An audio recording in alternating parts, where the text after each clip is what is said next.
اعوذ باللہ من الشیطان الرجیم بسم اللہ الرحمن الرحیم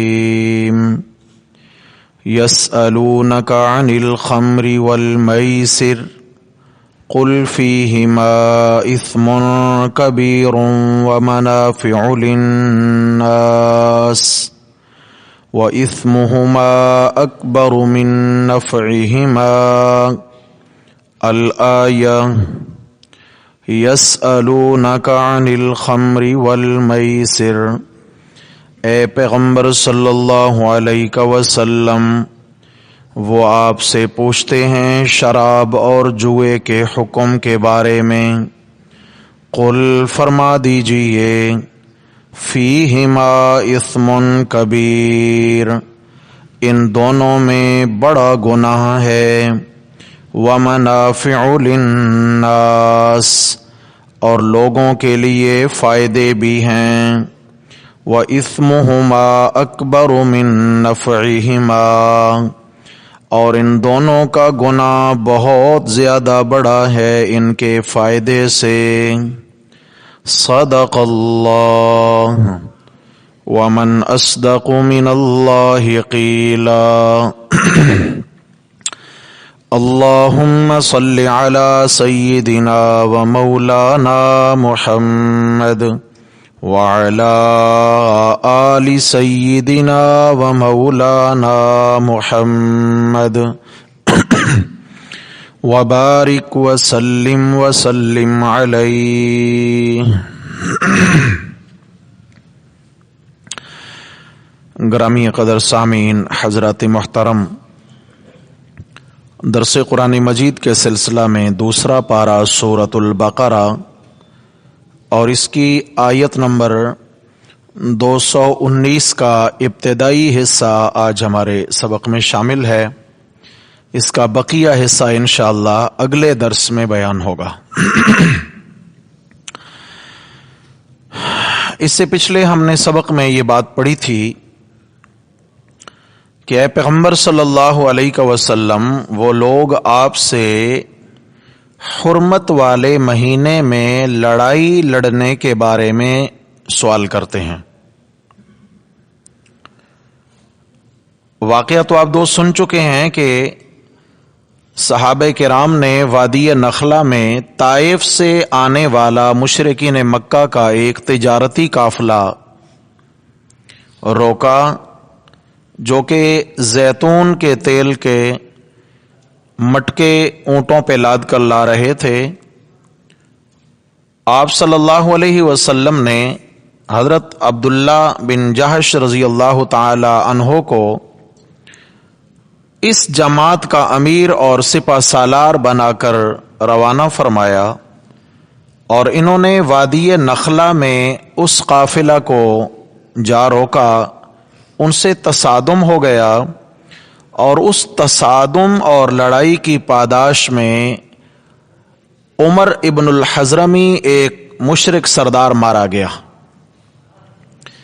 اللہ کی شان یہ ہے کہ صحابہ کرام کے ذہن میں یہ بات تھی کہ یہ جو رات ہے ابھی جمادی الثانی کی آخری رات ہے اور یہ مہینہ 30 کا ہے، لیکن حقیقتاً رجب کا چاند دکھ چکا تھا اور رجب شروع ہو چکا تھا۔ رجب حرمت والا مہینہ ہے، اور حرمت والے مہینہ میں لڑائی لڑنا تو ممنوع ہوتا ہے۔ تو مشرکین مکہ کا ایک وفد رسول اللہ صلی اللہ علیہ وسلم کے پاس آیا، اور انہوں نے آ کر آپ صلی اللہ علیہ وسلم سے سوال کیا۔ قرآن مجید نے اس واقعہ کو نقل کیا ہے، یسألونک عن الشہر الحرام قتال فیہ۔ وہ لوگ آپ صلی اللہ علیہ وسلم سے سوال کرتے ہیں کہ حرمت والے مہینے میں یعنی رجب میں لڑائی لڑنا کیسا ہے؟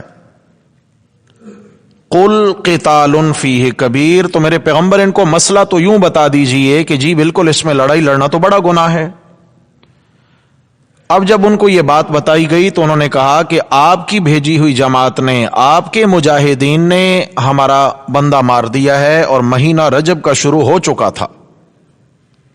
تو تو جب یہ بڑا گناہ ہے تو تم اس اللہ کا نام بھی لیتے ہو اور اس اللہ کی لگائی ہوئی پابندیوں کی حد میں بھی نہیں رہتے ہو، اور آپ نے رجب جیسا حرمت والا مہینہ، اس کے تقدس اور احترام کا خیال نہیں کیا، تو اللہ تبارک و تعالی نے 5 طریقوں سے جواب دیا۔ فرمایا ذرا اپنے گریبان میں جھانکو، تمہارے کیا کرتوت ہیں؟ وَصَدٌّ عَن سَبِيلِ اللَّهِ، اللہ کی راہ سے تم لوگوں کو روکتے ہو کہ لوگ اسلام کے قریب نہ جائیں، وَكُفْرٌ بِهِ، اور اللہ کا کفر بھی تم کرتے ہو، وَالْمَسْجِدِ الْحَرَامِ، اور میرے پیغمبر جیسی عظیم ہستی اور صحابہ کرام کو تم نے مسجد الحرام یعنی بیت اللہ کے قریب جانے سے بھی روک رکھا ہے۔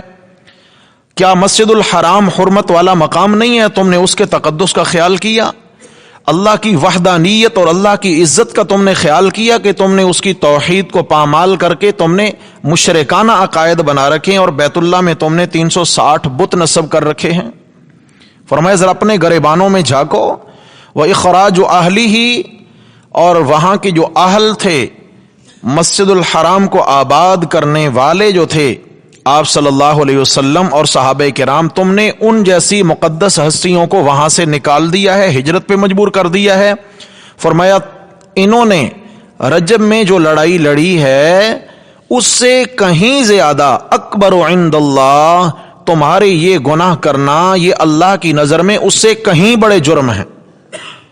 تو فرمایا تم تو خود عادی مجرم ہو، بڑے مجرم ہو، والفتنۃ اکبر من القتل، ایک طرف تمہارے اندر شرک کا فتنہ ہے، شرک پھیلا رہے ہو، اللہ کی وحدانیت کو پامال کر رہے ہو، اور ایک طرف میرے نبی کے صحابہ نے تمہارا ایک بندہ قتل کر دیا ہے، اور وہ بھی جہاد تھا، وہ بھی لڑائی تھی مسلمانوں اور کافروں کے درمیان، اور تم اس کا مقدمہ لے کر پہنچ گئے ہو۔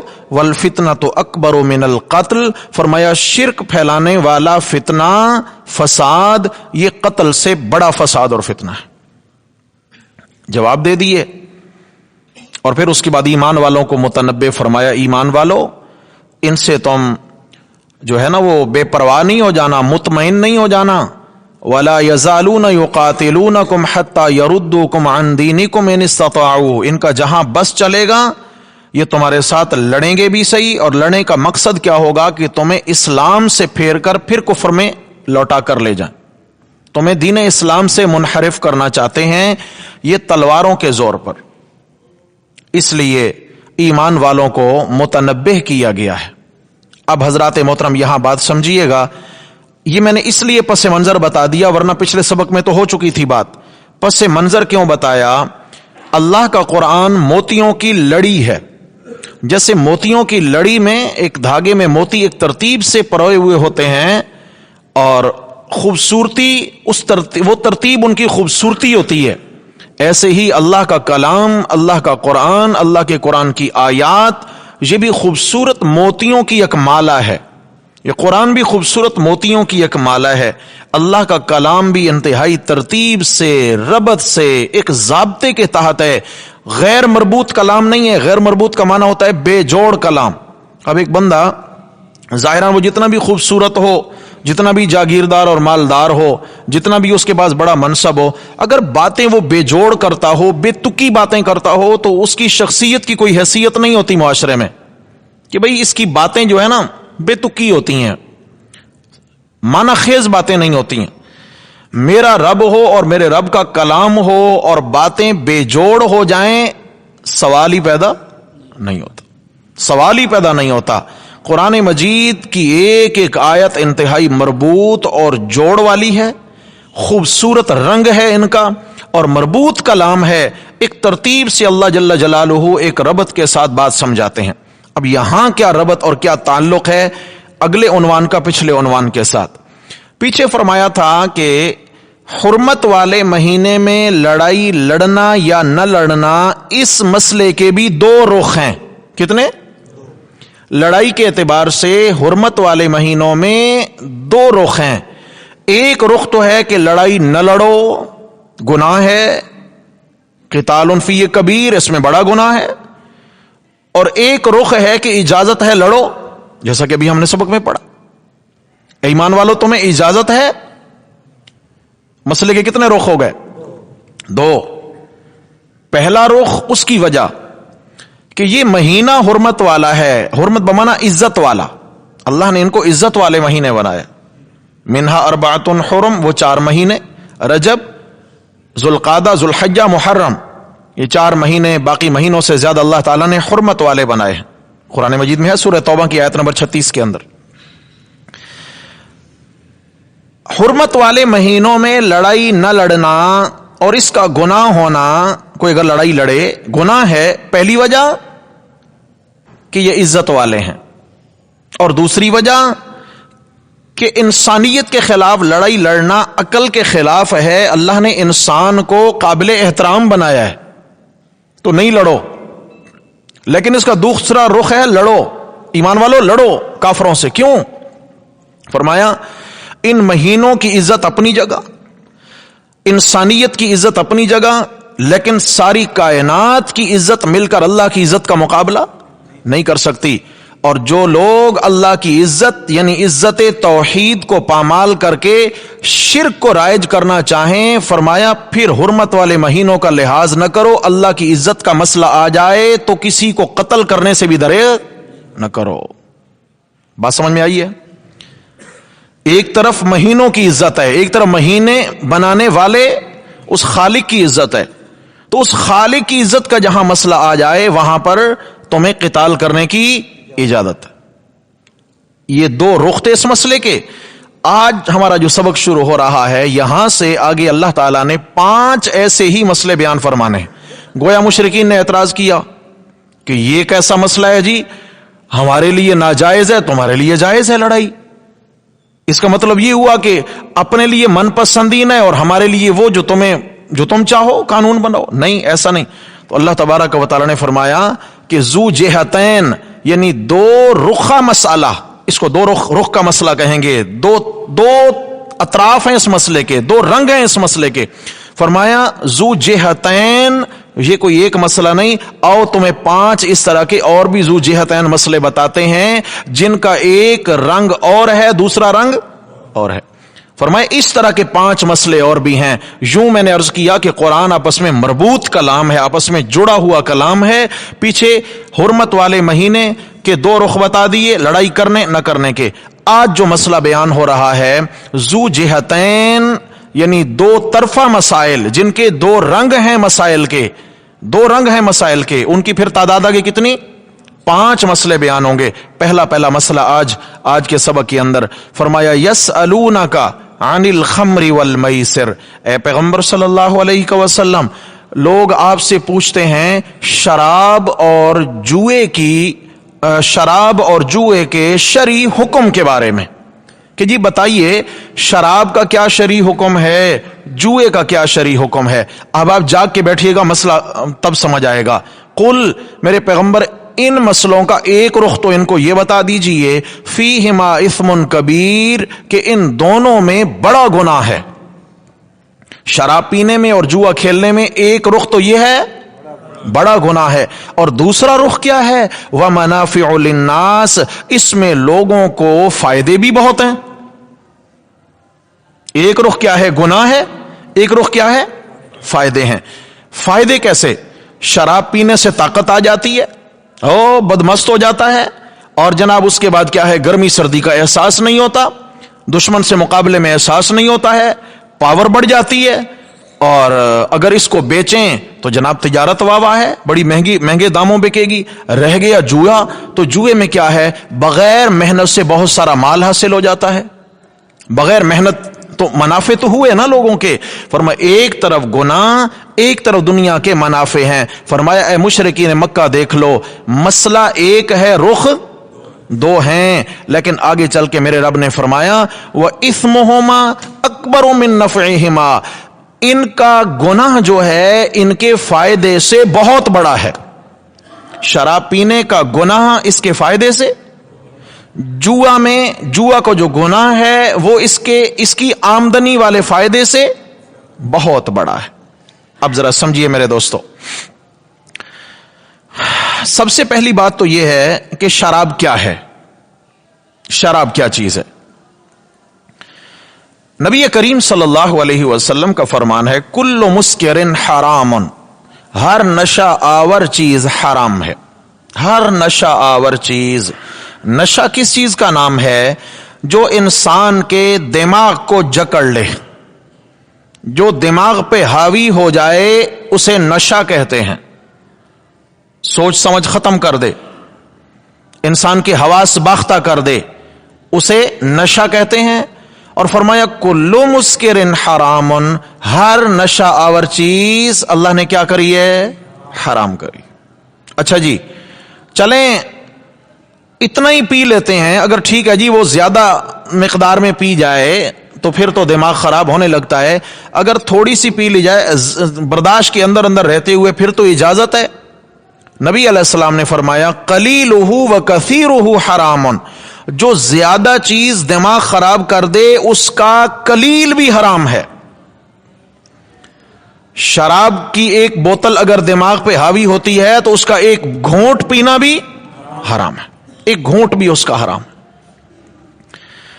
ہر نشہ آور چیز، پھر ذرا واپس پلٹی ہے شراب کی تعریف میں، ہر نشہ آور چیز، افیون ہو، چرس ہو، بھنگ ہو، شیشہ ہو، آج کل تو کئی نشے نکل آئے. اللہ تعالیٰ معاف فرمائے، اللہ تعالیٰ ہماری مسلمان نوجوان نسل کی حفاظت فرمائے. تو میرے بھائیو جو چیز بھی نشہ آور ہے ہر وہ چیز اسلام میں کیا ہے؟ حرام ہے، اور اس کا حکم شراب والا ہے، شراب والا حکم ہے. ایک یہ تو شراب کی بات آ گئی. نمبر 2 جوا. جوا کیا چیز ہے؟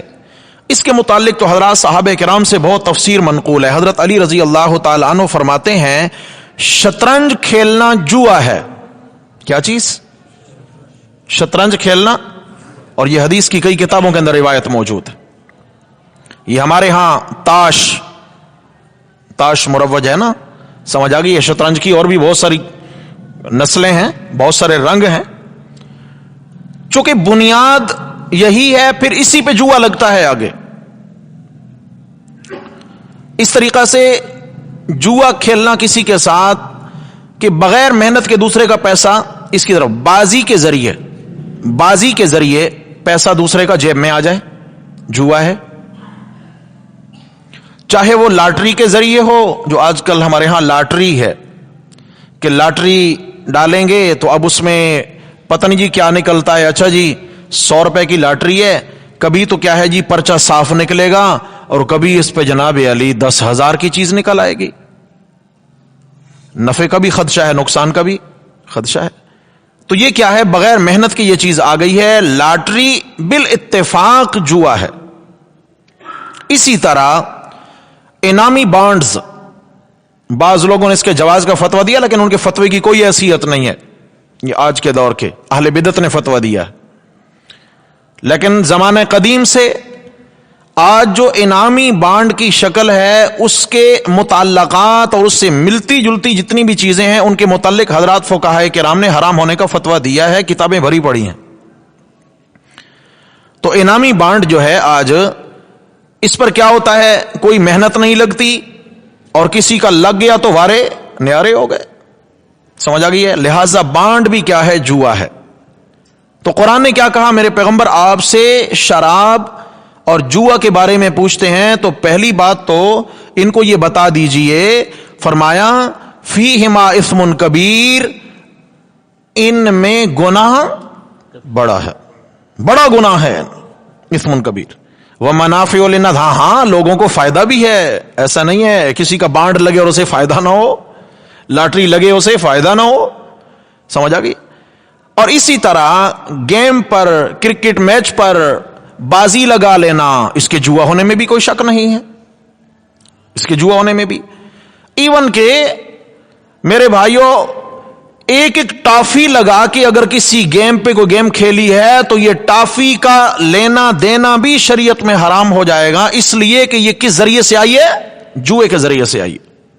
اور جوا کوئی معمولی گناہ نہیں ہے. صحیح بخاری میں حدیث ہے، آپ صلی اللہ علیہ وسلم نے فرمایا کہ ایک شخص کسی کو جوا کی دعوت دیتا ہے. جوا کھیلنا تو بڑے عذاب کی بات ہے نا، یہ تو فرمایا بات ہی بعد میں.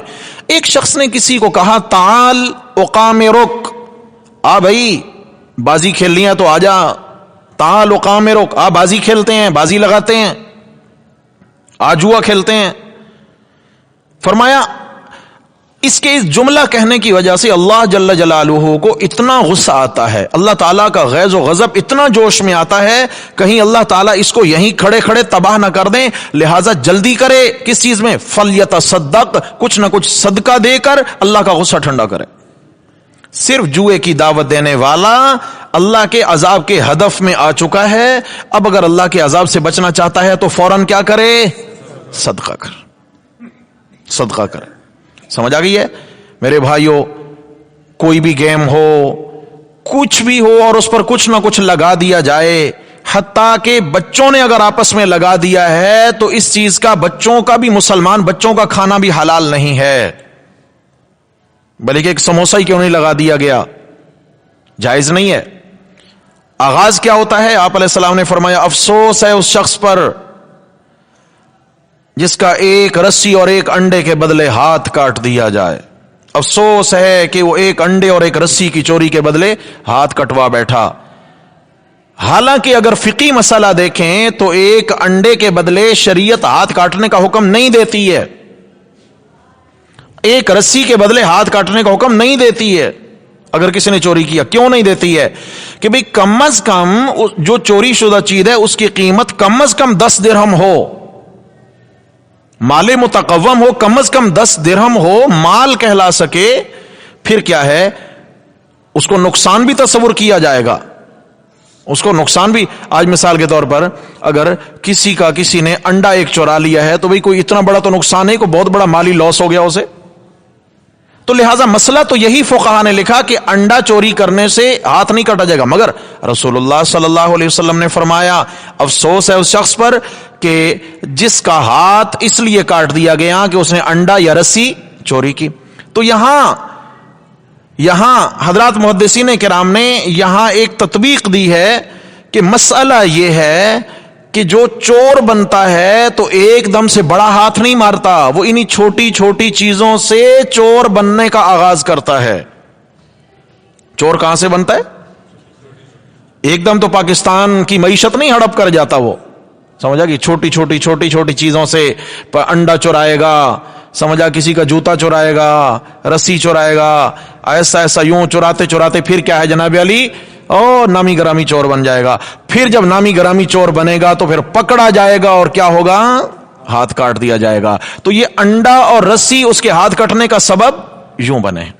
تو ایسے میرے بھائیوں میں عرض یہ کر رہا تھا کہ جوا یہ نہ سمجھے کہ کوئی بڑی بازی لگے گی تو ہے، نہیں، ایک ٹافی بھی اگر لگا لی ہے تو باہر صورت جوئے کے رنگ میں ہے تو اس کا استعمال کرنا مسلمانوں کے لیے جائز نہیں، اس لیے بہت اجتناب ضروری ہے۔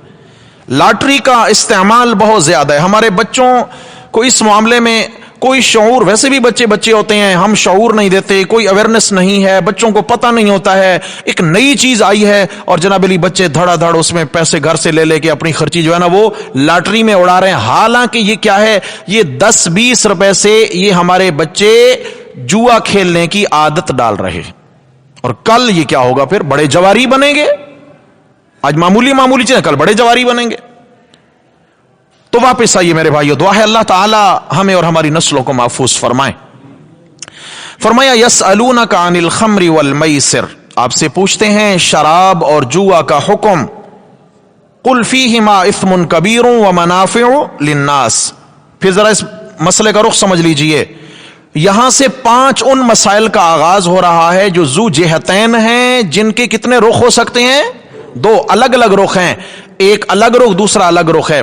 فرمایا جس طریقے سے ہم نے حرمت والے مہینوں میں قتال کرنا منع کیا تھا، اس کے گناہ ہونے اور ناجائز ہونے کی ایک وجہ تھی اور جائز ہونے کی دوسری وجہ تھی۔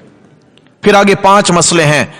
پہلا جو مسئلہ تھا نا، وہ جو مسئلہ قتال کا تھا، وہ اس لیے تھا کہ اتنا رجب کی حرمت و عزت نہیں جتنا اللہ تعالی کی عزت ہے، اور اللہ تعالیٰ کی عزت کیا ہے؟ اللہ کی توحید۔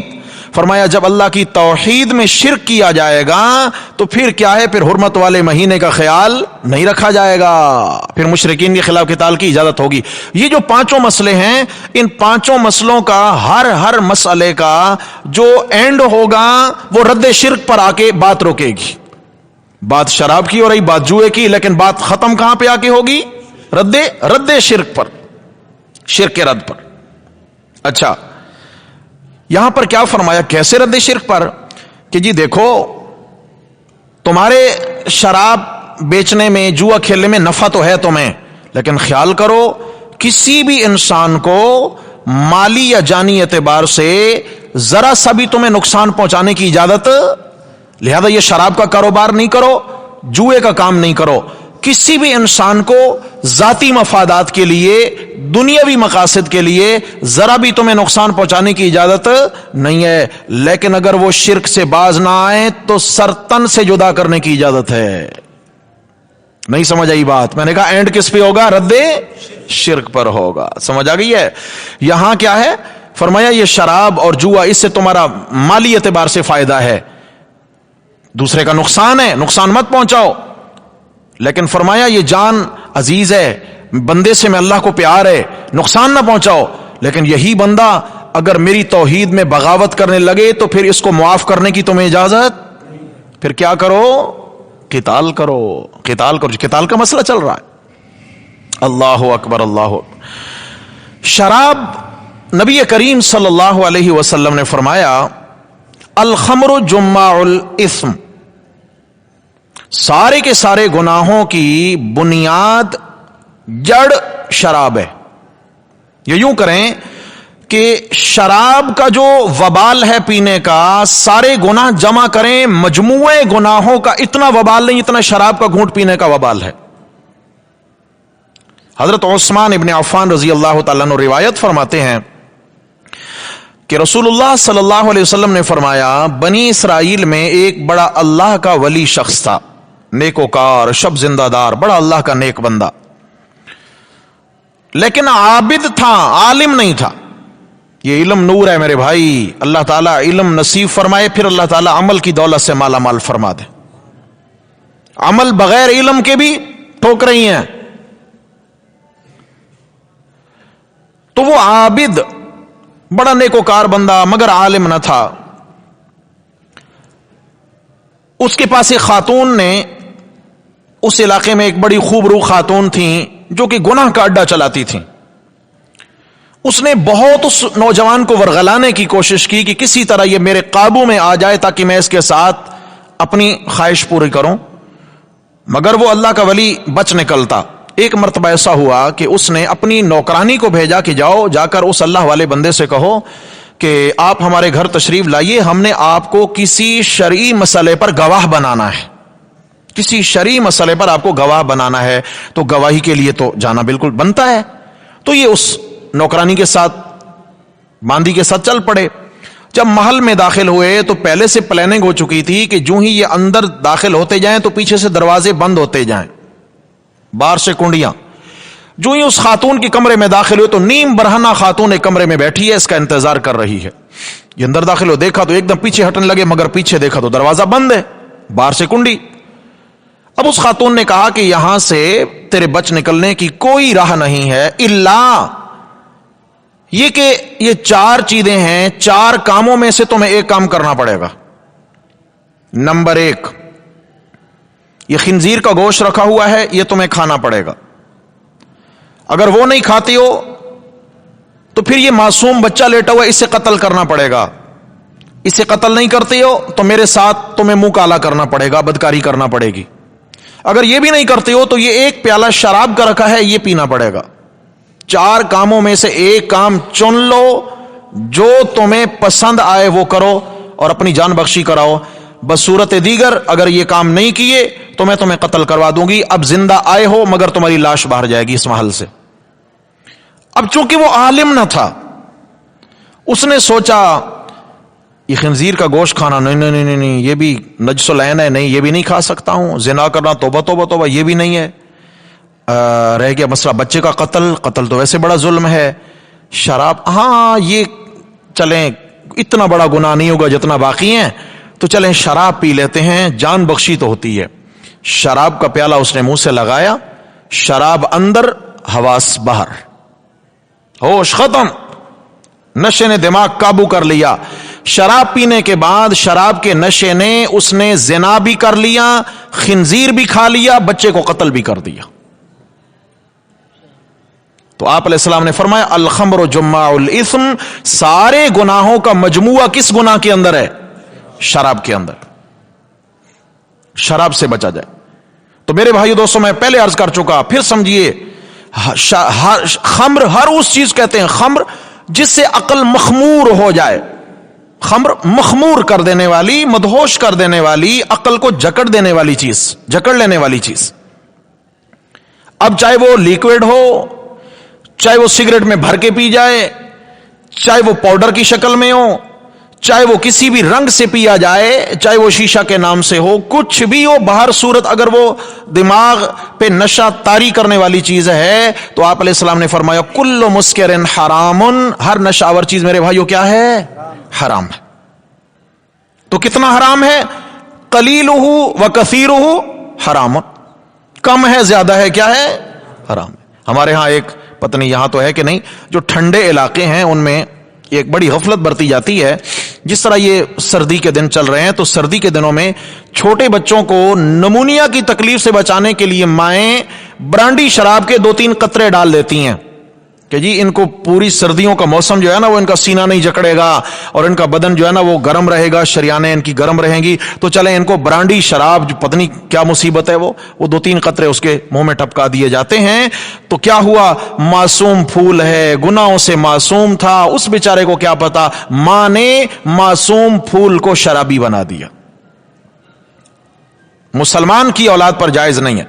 اس طرح یہاں ضمنی طور پہ مسئلہ آ گیا کہ جس طرح بچوں کو شراب کا قطرہ دینا جائز نہیں ہے، اس طرح اگر بچہ یعنی لڑکا ہے تو بالکل بچپن کے اندر بھی، گود کے اندر بھی ہے، تب بھی اس کو سونا پہنانا جائز نہیں ہے.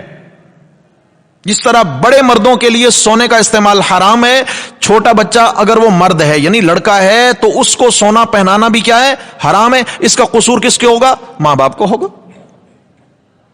اللہ تعالی ہمیں دین سیکھ کر عمل کی توفیق نصیب فرمائے. جوئے کے حوالے سے حضرت عمر فاروق رضی اللہ تعالیٰ عنہ سے روایت ہے، حضرت ابو ہریرہ رضی اللہ عنہ سے روایت ہے، ابو داؤد، ترمذی، مسند احمد وغیرہ کئی کتابوں میں یہ روایت موجود ہے کہ جوا کھیلنا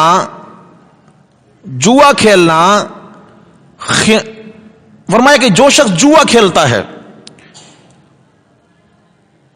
خنزیر کے خون میں اور خنزیر کے گوشت میں اپنے ہاتھ ڈال کے آلودہ کر لینا، فرمایا اتنا برا نہیں جتنا اس کے لیے جوا کھیلنا برا ہے. خنزیر کے خون میں. ایک اور روایت حضرت ابو ہریرہ رضی اللہ عنہ سے روایت ہے، اس میں تو الفاظ یہاں تک ہیں کہ ایک شخص جو شطرنج کھیل کر اٹھتا ہے اور وضو بنا کے آ کے نماز میں کھڑا ہو جاتا ہے. سمجھیے مسئلہ ذرا یہاں پہ، صحیح حدیث ہے. ایک شخص شطرنج کھیل کے اٹھا، وضو بنایا، نماز پڑھ لی، تو فرمایا نبی کریم صلی اللہ علیہ وسلم کا فرمان ہے کہ یہ ایسا ہے گویا کہ اس نے خنزیر کے خون اور کسی کی قے یعنی الٹی والی گندگی سے وضو کیا پھر نماز ادا کی. جو کہاں سے اٹھ کے آیا؟ جوئے سے اٹھ کے آیا ہے، شطرنج سے، تاش کی بازی کھیلتے اٹھ کر کے آ گیا ہے. ہمارے ہاں تو بڑی ایک نارمل سی چیزیں ہیں، کامن ہے، کوئی اتنا بڑا مسئلہ نہیں ہے. لیکن میرے بھائیوں بڑے وبال کی بات ہے، بڑے وبال کی بات ہے. شراب کے حوالہ سے چونکہ دونوں چیزوں کے بارے میں کچھ میں بیک گراؤنڈ عرض کر دوں. یہ جو آیت تھی شروع میں جس وقت شراب کی ممانعت آئی کہ شراب نہ پیو، تو حضرت عمر فاروق رضی اللہ تعالیٰ عنہ نبی علیہ السلام کے سامنے تشریف فرمائے ہیں اور دعا کرتے ہیں یا اللہ اگر یہ شراب بری ہے تو اس کی حقیقت ہم پہ کچھ اور واضح فرما دیجئے، کچھ اور کھول دیجئے. اللہ تبارک و تعالی نے آیت نازل فرما دی سورہ نساء کی، یا ایھا الذین آمنوا لا تقربوا الصلاۃ وانتم سکارا، اے ایمان والو تم اس وقت نماز کے قریب نہ جایا کرو جب تم نے نشہ کر رکھا ہو. نشہ اس لیے کہ ایک جس وقت یہ ابھی حرام نہیں تھی شراب، تو ایک شخص صحابی تھے، کیونکہ شروع میں یہ شراب حرام نہیں تھی لہذا اس کا پینا گناہ بھی نہیں تھا، لوگ پیتے تھے طاقت حاصل کرنے کے لیے، سردی سے بچنے کے لیے لوگ پیتے تھے. تو ایک صحابی نے شراب پی اور عشاء کی نماز پڑھانے کھڑے ہو گئے کہیں گاؤں دیہات میں صحابہ کو، اور وہاں پہ جو قرات کرنے لگے تو اس میں قل یا ایھا الکافرون، آگے کیا ہے؟ لا اعبد ما، فرما دیجیے اے کافرو لا اعبد ما تعبدون، میں نہیں عبادت کرتا ان معبودوں کی جن کی تم عبادت کرتے ہو. تو صحابی نے کیا پڑھ دیا؟ قل یا ایھا الکافرون اعبد ما تعبدون، اے کافرو جن کو تم پوجتے ہو میں بھی انہی کو پوجتا ہوں. یہ جملہ کیوں نکلا منہ سے؟ شراب کے اثر کی وجہ سے. تو سورہ نساء کی آیت نازل ہوئی یا ایھا الذین آمنوا لا تقربوا الصلاۃ وانتم سکارا، ایمان والو جب تم شراب پیے ہو تو نماز کے قریب، یعنی ایک محدود بندش لگی، نماز کے وقت ممانعت آ گئی ہے. اب حضرت عمر فاروق رضی اللہ تعالیٰ عنہ پھر اللہ کے حضور، وہ جو بتایا کرتے ہیں نا کہ 22 مقامات قرآن کے حضرت عمر فاروق رضی اللہ تعالیٰ عنہ کی چاہت کے مطابق اترے ہیں. زمین پہ بولتے ہیں، اللہ تعالیٰ عرشوں سے قرآن بنا کے اتار دیتے. پھر حضرت عمر فاروق عرض کرتے ہیں اے میرے اللہ اگر یہ شراب بری ہے تو اس حکم کو ہمارے لیے اور کھول کے بیان فرما دیجیے. تو یہ آیت نازل ہوئی یسألونک عن الخمر والمیسر، میرے پیغمبر آپ سے شراب اور جوا کے بارے میں سوال کرتے ہیں. قل فیہما اثم کبیر، فرمائیے اس میں بڑا گناہ ہے، بچو اس سے گناہ ہے، نہ پیا کرو، منع، ممانعت آ گئی ہے. اچھا، لیکن حضرت عمر فاروق رضی اللہ تعالیٰ عنہ کو نبی کریم صلی اللہ علیہ وسلم نے بلا کر یہ آیت سنا دی. حضرت عمر فاروق کو ابھی بھی تسلی نہیں ہوئی. پھر عرض کرتے ہیں میرے اللہ اگر یہ شراب اتنا بری چیز ہے اس کو ہمارے لیے اور کھول کے بیان فرما دیجئے. تو اللہ تبارک و تعالیٰ نے 7ویں پارہ میں سورہ مائدہ کی آیت نمبر 90 نازل فرما دی. اس میں تو حد ہی کر دی. سنیے، فرمایا یا ایھا الذین آمنوا، اے ایمان والو، انما الخمر والمیسر والانصاب والازلام. سمجھیے گا اس آیت کو، عجیب آیت ہے. اے ایمان والو بے شک یہ جو شراب ہے اور یہ جو جوا ہے، والانصاب اور یہ جو غیر اللہ کے آستانے ہیں، انصاب غیر اللہ کے، جہاں پہ لوگ چڑھاوے چڑھانے جاتے تھے، جہاں پہ لوگ منتیں دینے جاتے تھے، جہاں پہ لوگ عرس میلے لگانے جاتے تھے، یہ جو غیر اللہ کے یعنی شرک کے جو اڈے ہیں، یوں مانا کروں غیر اللہ کے آستانے میں مانا شرک کے اڈے جو ہیں، شراب، جوا، شرک کے اڈے، والازلام اور وہ تیر جن کے ذریعے لوگ قسمت معلوم کرتے تھے، فال نکالا کرتے تھے. آج بھی فال کے طریقے نا، کہیں طوطے میاں فال نکال رہے ہیں اور کبھی جو ہے نا جی وہ اور طریقے تو بہت سارے آج کل آ گئے ہیں. ماشاءاللہ انڈسٹری بڑی تیزی سے ترقی کر رہی ہے، بڑی تیزی سے ترقی ہو رہی ہے. شرک کے عجیب عجیب چور دروازے کھل رہے. مشرکین مکہ کے اندر روایت تھا کہ ان کے کاہن ہوتے تھے، نجومی کاہنین، وہ بیٹھے ہوتے تھے بیت اللہ کے پاس اور انہوں نے چمڑے کے تھیلے بنائے ہوتے، ان میں تیر رکھے ہوتے اور تیر پہ کسی پہ لکھا ہوتا نعم، اس کا معنی ہے ہاں، کسی پہ لا، اس کا معنی ہے نہیں. تو جب یہ کسی کام کا ارادہ کرتے تو پہلے جاتے جا کر اپنے نجومیوں سے فال کھلواتے اور جا کر انہیں کہتے جی میں سفر پہ جانے لگا ہوں، ذرا میرا فال نکالیے، یہ سفر میرے لیے مبارک ہوگا یا غیر مبارک ہوگا. تو اب وہ آنکھیں بند کر کے اپنے بتوں کا نام لے کر جو ہے نا ایک تیر نکالتے، اس پہ لکھا ہوتا نعم، ہاں، تو کہتا واہ واہ واہ، تیرے تو بھائی تیرا کام بن گیا، یہ سفر تیرے حق میں بڑا بہترین ہوگا، چلا جاتا. اگر تیر پہ لکھا ہوتا لا، کہتے نہیں، فال تیرے خلاف کھلا ہے، لہٰذا اس سفر پہ جانے کی اجازت نہیں ہے، ورنہ تو بڑا نقصان اٹھائے گا. سمجھا کہ بدفالی پکڑنا. آج ہم مسلمان بدفالی نہیں پکڑتے. کالی بلی نے راستہ کاٹ لیا، اب خیر کہتے نہیں کہتے ہیں، کالی بلی نے راستہ کاٹ لیا. چاند گرہن ہو گیا، سورج گرہن ہو گیا، اب حاملہ عورتوں کی خیر نہیں ہے. کیوں بھائی؟ ان بیچاریوں نے کیا قصور کر دیا؟ یہ تو اللہ کی قدرت کی نشانی ہے. اللہ تعالیٰ اتنی بڑی مخلوق پر اپنی گرفت دکھاتے ہیں کہ دیکھو میں اللہ اتنا طاقتور ہوں کہ میری گرفت تو زمین سے 9 لاکھ گنا بڑے سورج پر بھی ہے، تم کیا چیز ہو. اللہ تعالیٰ تو اپنی گرفت اور اپنا انداز دکھاتے ہیں قدرت کا. انسانوں پر اس کا کوئی اثر نہیں ہوتا. ہاں قیامت کی نشانیوں میں سے ہے توبہ استغفار کی جائے، اللہ کے حضور اپنے گناہ معاف کرائے جائیں. پتہ نہیں کس وقت اللہ تعالیٰ ہمیشہ کے لیے سورج چاند کو بے نور کر دیں، کب اللہ تعالیٰ اس کو لپیٹ کے ختم کر دیں. تو اس زمانے میں یہ ہوتا تھا. اب ذرا پھر سمجھیے 4 چیزیں. یا ایھا الذین آمنوا، اللہ تعالیٰ کن کو بتا رہے ہیں بھئی؟ یہ بات صرف ایمان والوں کی ہے، جن کی ایمان سے چھٹی ہے ان کی ویسی چھٹی ہے. فرمایا اے ایمان والو، یہ جو شراب ہے، یہ جو جوا ہے، یہ جو شرک کے اڈے ہیں، اور یہ جو فال کھلوانا ہے، رجسن، یہ سب گندگی ہے۔ آیت نمبر 90 کا ترجمہ دیکھ لیجئے گا، رجسن، یہ سب کیا ہے؟ سب گندگی ہے۔ کیوں؟ من عمل الشیطان، یہ شیطان کے اعمال میں سے عمل ہیں، یہ شیطانی کرتوت ہیں۔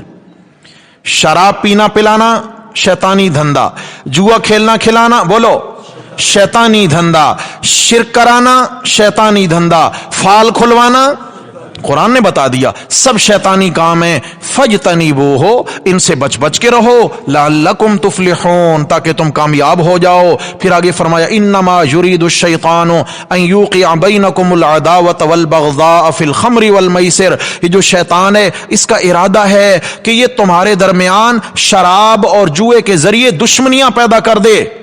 ایک شخص شراب پی کے ہلڑ بازی کرتا ہے، لوگ اس کو دوست بنانا چاہتے ہیں، نفرت کرتے ہیں۔ اب وہ کسی کے گھر میں داخل ہو جائے، مارا ماری شروع ہو جاتی ہے، کسی کو اگر تکلیف پہنچا دے تو کیا ہے، دشمنی شروع ہو جاتی ہے۔ والمیسر، ایک شخص جوا ہار جاتا ہے، جیتنے والے کو ہار پہناتا ہے، کیا کرتا ہے؟ دل میں بدلے کا انتقام کی آگ بھڑک اٹھتی ہے، موقع ملے گا نہیں چھوڑوں گا، اور نقصانات ہوتے بھی ہیں۔ فرمایا ایک شیطان جو ہے یہ تمہارے درمیان شراب اور جوئے کے ذریعے دشمنی پیدا کرنا چاہتا ہے۔ وَيَصُدَّكُمْ عَنْ ذِكْرِ اللَّهِ وَعَنِ الصَّلَاةِ، اور تمہیں اللہ کے ذکر اور نماز سے روکتا ہے۔ شرابی اللہ کے ذکر سے بھی محروم ہے، نماز سے بھی محروم ہے، اور جواری جب تک جوا کھیل رہا ہے ذکر سے بھی محروم ہے، نماز سے بھی محروم ہے۔ فَهَلْ أَنْتُمْ مُنْتَهُونَ، فرمایا کیا اب تم باز آتے ہو کہ نہیں، اب رکتے ہو کہ نہیں؟ پھر ذرا واپس جائیں، حضرت عمر فاروق رضی اللہ تعالیٰ عنہ کہتے ہیں یا اللہ کچھ اور کھول دے، کچھ اور کھول دے۔ میرے رب نے آخر میں یہ جو کھولا نا، فَهَلْ أَنْتُمْ مُنْتَهُونَ، اب باز آتے ہو کہ نہیں، یعنی اب بس ہوتی ہے کہ نہیں سوالات سے؟ تو حضرت عمر فاروق کہتے ہیں انتہینا یا ربنا، اے میرے رب بس ہو گئی، بس ہو گئی، ہماری بس ہو گئی، یا اللہ بس تسلی ہو گئی ہے، اب ہم سوال نہیں کریں گے اور اب ہم شراب کے قریب نہیں جائیں گے۔ تو میرے بھائیو دوستو بزرگو، یہ ذو جہتین مسئلہ ہے۔ واپس آ جاتے ہیں سبق پر۔ اللہ تعالیٰ فرماتے ہیں کہ جس طرح حرمت والے مہینوں میں قتال اور لڑائی لڑنا اس کی دو جہتیں اور دو رنگ تھے، ایک لحاظ سے لڑائی ناجائز تھی کیونکہ انسانیت اللہ تعالیٰ کے ہاں محترم ہے، یہ مہینے محترم ہیں، لیکن ایک لحاظ سے لڑو ان مشرکوں کے خلاف، کیوں کہ اللہ تعالیٰ کی عزت بہت بڑی ہے، اللہ کی عزت اللہ کی توحید ہے۔ جب انہوں نے اللہ کی توحید میں شرک داخل کرنا شروع کیا تو اب یہ قابل معافی۔ فرمایا اب حرمت والے مہینوں کا خیال نہ کرو۔ یہ مسئلہ ایسے ہی ہے جیسے شراب اور جوئے کے بارے ہے۔ شراب اور جوا کے اندر فرمایا ایک طرف گناہ بڑا ہے، ایک طرف نفع بہت زیادہ ہے، کمائی ہے، انکم ہے، مال آتا ہے۔ فرمایا لیکن اثمہما اکبر من نفعہما، ان کا نفع جتنا بھی بڑھ جائے ان کے گناہ پھر بھی بڑے ہیں، ان کا وبال پھر بھی بہت بڑا ہے۔ دنیا کا عارضی نفع ہے، چند ٹکوں کا نفع ہے، تھوڑا سا نشہ ہے، اس میں مستی کر لے گا، لیکن جب نشہ اترے گا سب ختم ہو جائے گا، اور جب آنکھ بند ہوگی پھر قیامت تک، قیامت کے بعد بھی ہمیشہ ہمیشہ کی جو ناکامی ہے، فرمایا اس ناکامی کا مقابلہ یہ نفع نہیں کر سکتا۔ لہذا اس عارضی نفع سے بچو۔ نفع کا لحاظ آج کیا ہے؟ سود کی یہی حالت۔ ہم کہتے ہیں جی سود ناجائز تو ہے مگر اس کے بغیر ملک چل ہی نہیں سکتا، معیشت کیسے ہم اٹھائیں؟ سود کے بنا تو ہم کسی سے لین دین نہیں کر سکتے، ہماری مجبوریاں ہیں۔ ہماری مجبوری ایک طرف، میرے رب نے فرمایا فَأْذَنُوا بِحَرْبٍ مِّنَ اللَّهِ وَرَسُولِهِ، سود خور جو ہیں اللہ کے بھی دشمن ہیں، اللہ کے رسول کے بھی دشمن ہیں، میں اللہ بھی ان کے خلاف اعلان جنگ کرتا ہوں، میرے نبی بھی اعلان جنگ کرتے ہیں۔ بتائیں یہ نفع بڑا یا وہ نقصان بڑا؟ اس سے میرے بھائیوں ہمیں ہر جہت پہ نظر رکھنی چاہیے۔ آگے بھی اس طریقے سے 4 مسئلے اور آئیں گے۔ دعا ہے اللہ تبارک و تعالی ہم سب کو تمام حکم شرع، احکام شرعیہ کے مطابق زندگی گزارنے کی توفیق نصیب فرمائے۔ اقول قولی ھذا استغفر اللہ